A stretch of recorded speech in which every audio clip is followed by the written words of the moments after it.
Hoy, ikaw! Pilipino ka, no? Makahoy naman ho kayo? Opo, Pilipino po ako. Nakita raw na pumasok dito ang muchacha ko. Tinatago mo ba?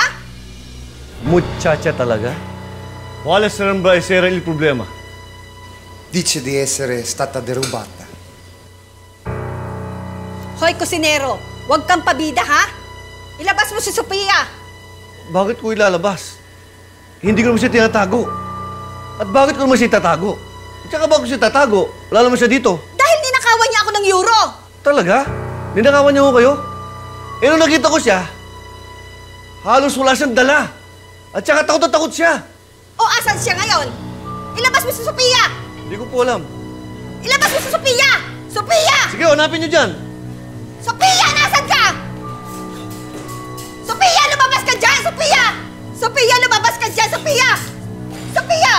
Asan ka, Sophia? Lumabas ka dyan! Magbabayad ka sa ginawa mo! Wala ko siya dito.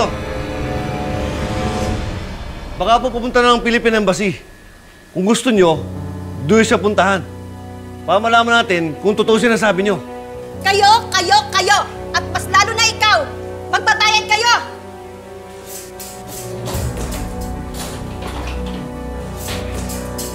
Basta, andiamo a casa.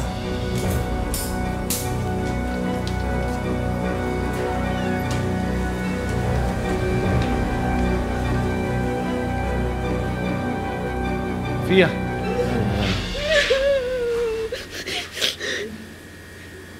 Okay na.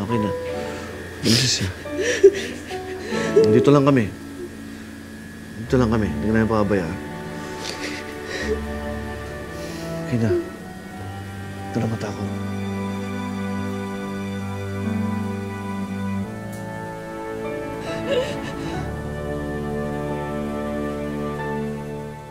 Dito ka na matutulog. Dito ako sa baba. Naku, hindi naman pwede yun. Ayoko. Penso Dino.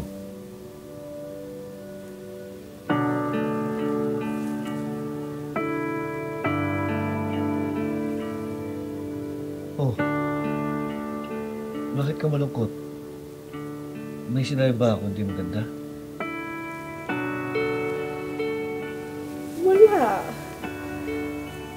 Pero ikaw na yata yung pinakamabait na tao na kilala ko dito sa Italia eh. Ako lang ba yung pinakamabait? Hindi ba pwedeng pinakapogi rin?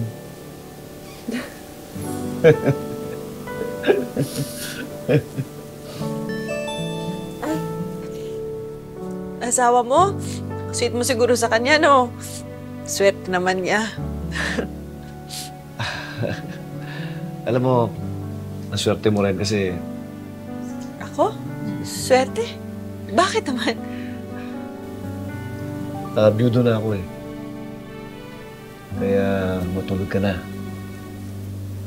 Ha, Sophia? Si? Benvenuto, Roma.